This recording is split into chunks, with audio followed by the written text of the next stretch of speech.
नमस्कार, मैं हूं पवन त्यागी। पिछले साल 15 अगस्त 2022 को देश के प्रधानमंत्री नरेंद्र मोदी ने पूरे देश से एक वादा किया था। लाल किले की प्राचीर से बोलते हुए नरेंद्र मोदी ने कहा था कि हम देश के अंदर जो भी गुलामी की निशानियां हैं उन सबको मिटाएंगे, और उन्होंने 5 प्रण देश की जनता से लिवाए थे। अब उस पर काम करते हुए मोदी सरकार ने कई महत्वपूर्ण नए कानून इस मानसून सत्र में लाए, जिसमें एक है आपराधिक जो हमारी प्रक्रिया है, जो कानूनी प्रक्रिया है, जो कोर्ट कचहरी के चक्कर लोग काटते हैं, इसको देखते हुए सरकार ने एक बिल पेश किया है जो गृह मंत्री अमित शाह ने संसद के अंदर पेश किया। और इसमें Indian penal code 1860, criminal producer code 1898 और इंडियन एविडेंस एक्ट 1872 जो अंग्रेजों के बनाए हुए थे उसको बदलने का फैसला किया। और ये इंडियन पीनल कोड का नाम भारतीय न्याय संहिता यानी इंडिया का नाम भारतीय कर दिया, और ये कानून बदले गए। और उस कानूनों में प्रावधान कर दिया गया कि यदि कोई गैर जिम्मेदाराना जानबूझकर किसी अपराधी को बचाने का काम कोई वकील करेगा तो उस वकील के लिए भी सजा का प्रावधान होगा।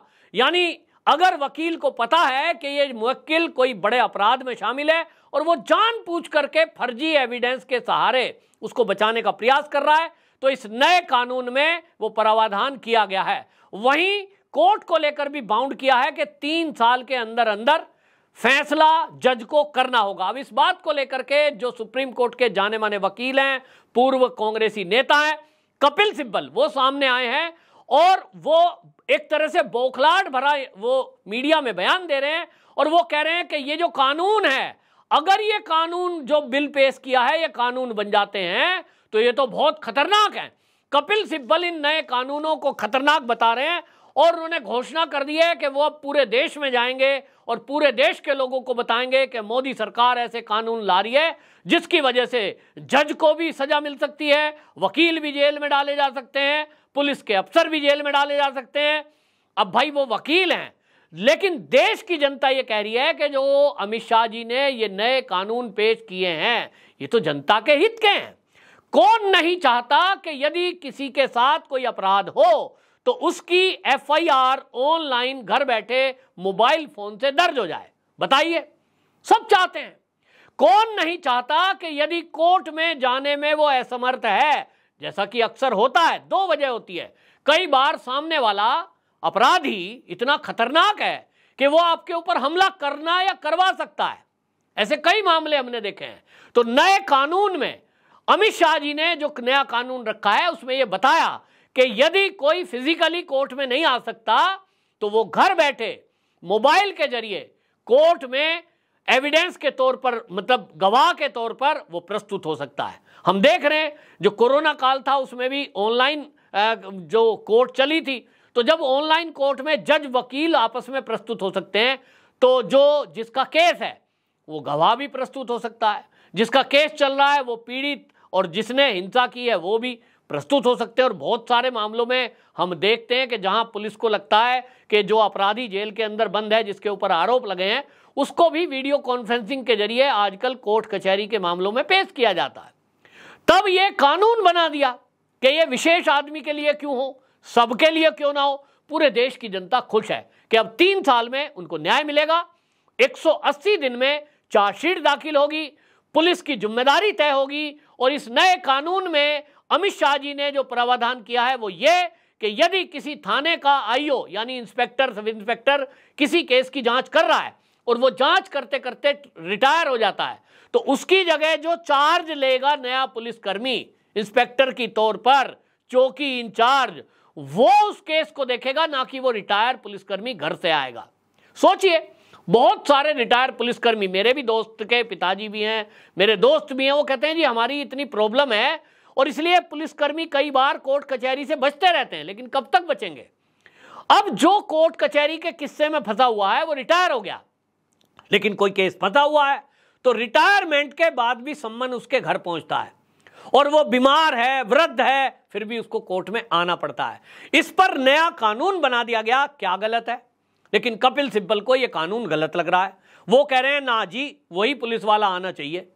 जो जज रिटायर हो जाए अब उसकी क्या जिम्मेदारी है। लेकिन यहां अमित शाह जी ने यह प्रावधान किया है कि कोई भी केस अगर कोर्ट में आता है तो 3 साल के अंदर अंदर उसका निपटारा करना है, नहीं तो जज की भी जिम्मेदारी तय होगी। अब कपिल सिब्बल इस पर बरगला रहे हैं, शायद, मुझे नहीं पता कि अब वो किस तरह से कह रहे हैं, लेकिन जो सरकार के सूत्रों का कहना है, उनका कहना यह है कि जज की जिम्मेदारी का मतलब है कि जो न्याय प्रणाली है, यानी जो सुप्रीम कोर्ट है, वो सुप्रीम कोर्ट देखेगी कि कौन जज जानबूझकर ढिलाई कर रहा है, किसकी वजह से गलती हुई है, और वो देखेगी तो अपने तरीके से वो कार्रवाई करेगी। इसमें सरकार का कोई रोल नहीं है। लेकिन कपिल सिब्बल कह रहे हैं कि साहब ये तो जज को भी जेल में भेज देंगे, जबकि सरकार के सूत्र कह रहे हैं कि ऐसा कुछ नहीं है, ये केवल भड़काने वाली बात है। अब ये देखना होगा कि इस मामले में अब सरकार की तरफ से क्या जवाब आता है। कपिल सिब्बल कहते हैं कि ये जो बिल हैं ये तो असंवैधानिक है, और सरकार जो है कॉलोनियल एरा को, कानून को तो खत्म कर रही है, लेकिन अब उससे भी डरावने कानून लाए गए हैं। अब आप सोचिए, ये जो है कह रहे हैं कि देश को खतरे में डाला जा रहा है। वो कह रहे हैं हाई कोर्ट, सुप्रीम कोर्ट के जजों को भी, मजिस्ट्रेट, लोक सेवक और सीएजी को भी, इस सरकारी अधिकारियों के खिलाफ भी कार्रवाई करने का प्रावधान इस बिल में डाला गया है। जबकि आपको बता दूं असली मामला क्या है। कुछ लोगों का कहना है, मैं नहीं कह रहा हूं, कुछ लोगों का कहना यह है कि जो कपिल सिब्बल हैं भाई, इनकी तो, वकील की तो कब से दुकान चलेगी, जब तक लंबा चलेगा। किसी डॉक्टर का क्लिनिक कब ज़्यादा चलता है, जब मरीज रोग बना रहे। अब किसी केस का निपटारा अगर 3 साल में हो जाएगा तो उसका काम खत्म, अगला आएगा। 180 दिन में चार्जशीट दाखिल हो गई, ऑनलाइन एफआईआर हो गई, तो वकीलों का काम कितना कम हो गया। आम आदमी को वकीलों की जरूरत कब पड़ती है, जब थाने गया था एफआईआर दर्ज नहीं हो रही। जब से एफआईआर दर्ज ऑनलाइन होने लगी, आप सोचिए, मोबाइल चोरी हो गया, पर्स चोरी हो गया, गाड़ी चोरी हो गई, आजकल ऑनलाइन हो रही है, दिल्ली में तो कब से हो रही है। तो लोगों को कितनी सुविधा हो गई है। नहीं तो छोटी सी बात के लिए कि मेरा पर्स चोरी हो गया, मेरा पर्स कहीं गिर गया, आई कार्ड कहीं गिर गया, उस तक के लिए भी एफआईआर कराने के लिए थाने जाना है, एक पेपर खराब होगा, फिर स्टैंप लगेगी, और इसमें रिश्वतखोरी होती थी। अब जब कानून सरकार ले आई कि भाई आप ऑनलाइन कर सकते हो, तो मैं देशवासियों से पूछना चाहता हूं, जरा कमेंट बॉक्स में लिखें कि जो ये सरकार बिल लाई है, जिसमें मोदी सरकार ने, पहली बात तो ये कि जो अंग्रेजों का बनाया कानून था उसमें था इंडियन पीनल कोड, भारत को इंडिया कहा गया था, अब भारत को फिर से भारत कर दिया गया। भारतीय न्याय संहिता बिल, भारतीय नागरिक सुरक्षा संहिता बिल, भारतीय साक्ष्य अधिनियम बिल, देखिए कितना अच्छा लग रहा है। इंडिया की जगह भारत करने से कपिल सिब्बल को क्या प्रॉब्लम है, मुझे ये बताएं। देश को बरगलाने का काम, झूठ बोलने का काम, ये वही कपिल सिब्बल हैं। आप याद करिए, जिन्होंने राम मंदिर के मामले में राम मंदिर को ना बनने देने के लिए यह तक कह दिया था कि राम का तो कोई अस्तित्व ही नहीं है। अभी अभी धारा 370 मोदी सरकार के आने के बाद हटी है, ये उसको फिर से बहाल कराने के लिए सुप्रीम कोर्ट में ये दलीलें दे रहे हैं कि कश्मीर में रेफरेंडम कराया जाए, यानी कश्मीर के लोगों से पूछा जाए, राय शुमारी कराई जाए कि वो किधर जाना चाहते हैं, धारा 370 हटवानी चाहते हैं कि नहीं हटवानी चाहते हैं। मतलब इनका हर बात ऐसा है। अब इनको लग रहा है कि कानून नए नए बनते जा रहे हैं, तो अब वकीलों पर भी जो शिकंजा कस रहा है कि यदि आप जानते बूझते कोई ऐसा काम करते हैं जो देश विरोधी काम है, तो वकीलों की भी जिम्मेदारी तय होगी। और ये कब से मांग हो रही है, और भारत के अलावा बाकी दुनिया के अनेक देशों में ये कानून है कि यदि कोई वकील किसी ऐसे अपराधी को छुपाने की कोशिश कर रहा है, किसी अपराध को जो देश की सुरक्षा से जुड़ा हुआ है, तो क्या उस पर कार्रवाई नहीं होनी चाहिए। कपिल सिब्बल कहते हैं नहीं जी, इस पर कार्रवाई नहीं होनी चाहिए। फिर अंग्रेजों का ही कानून ठीक है, मोटी मोटी फाइलें लेकर के घूमना, अंग्रेजी में कानून का फैसला होना। मुझे एक सुप्रीम कोर्ट के एडवोकेट ये बता रहे थे कि हम क्योंकि भाई जाते हैं, कह रहे सुप्रीम कोर्ट के अंदर एंट्री करने के बाद ऐसा लगता है जैसे कि हम भारत की किसी कोर्ट में नहीं है, हम किसी अमेरिका की कोर्ट में आ गए हैं। बोला कोई हिंदी में बात ही नहीं करता, जज वकील आपस में बात कर रहे हैं, सारी प्रोसीजरिंग सब कुछ लिखा पड़ी, कानून सब अंग्रेजी में। भैया अंग्रेजी में आम आदमी हमारे भारत का नहीं समझता, तो अंग्रेजी में सारी वार्तालाप हो रही है। अब भारत की सरकार, मोदी सरकार उसे हिंदी में लाना चाहती है, तो दिक्कत क्या है।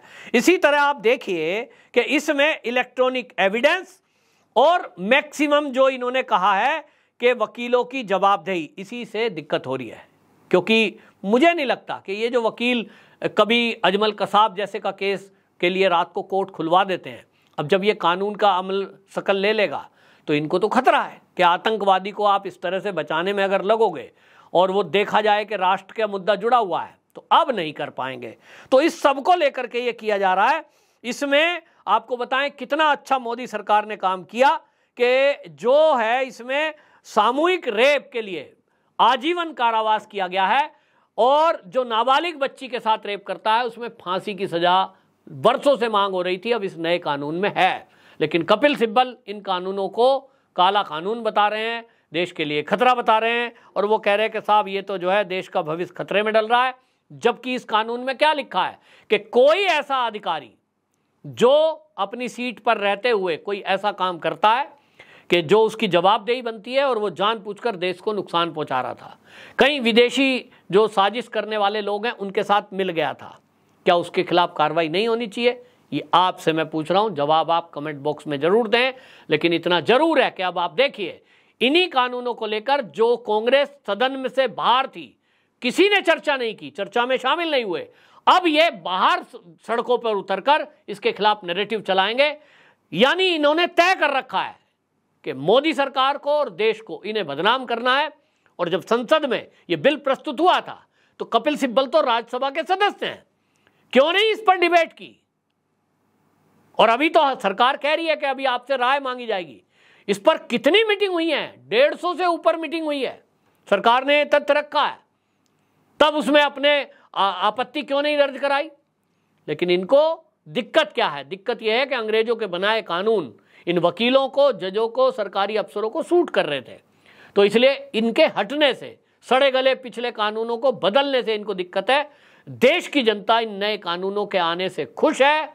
अब आप अपनी राय रखिए, आप क्या कहते हैं कि कपिल सिब्बल जो कह रहे हैं, क्या आप उससे सहमत हैं या अमित शाह जी ने जो बिल पेश किया है, परिवर्तन किया है, इससे आप सहमत हैं?